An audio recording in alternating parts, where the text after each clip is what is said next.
the U.S. government announcement that it is abandoning its prosecution of more than 120 defendants charged with crimes over their involvement in violent protests on the day of President Trump's inauguration. 1 year ago, the announcement came Thursday after a Washington jury in December acquitted the first batch of 6 defendants on all charges. A statement from the U.S. Attorney's Office said the government will continue to pursue felony charges against 59 defendants while moving to dismiss the misdemeanor cases against the remaining 129 defendants. All were charged with crimes ranging from inciting a riot to destruction of property. The announcement marks a major change in strategy for the government, which had originally planned a series of group trials that was to extend through most of 2018. That plan suffered a setback with the acquittals in December. The announcement was hailed as a victory by supporters of the defendants, who claimed from the start that the trials were an attempt by the Trump administration to suppress and criminalize dissent.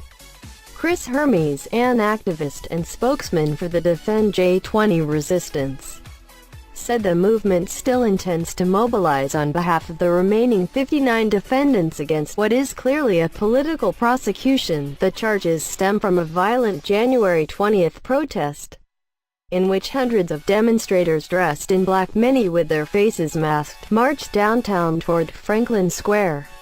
Some marchers broke windows in a bank and a Starbucks, and a limousine parked on K Street across from Franklin Square was trashed and set ablaze. In the first group trial, the government pursued a somewhat unusual strategy. Rather than trying to prove that any of individual defendants was personally guilty of destruction, prosecutors argued that all demonstrators present that day are aware and supportive of the violent intentions of the others.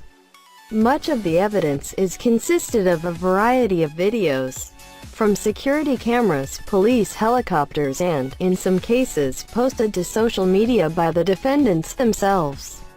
Prosecutors also interviewed dozens of witnesses, but none who could identify any of the defendants as a perpetrator.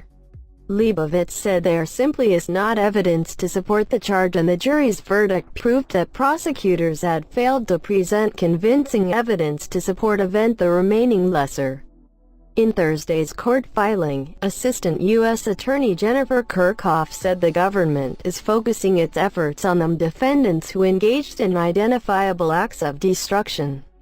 That strategy failed badly, even before the jury began its deliberations.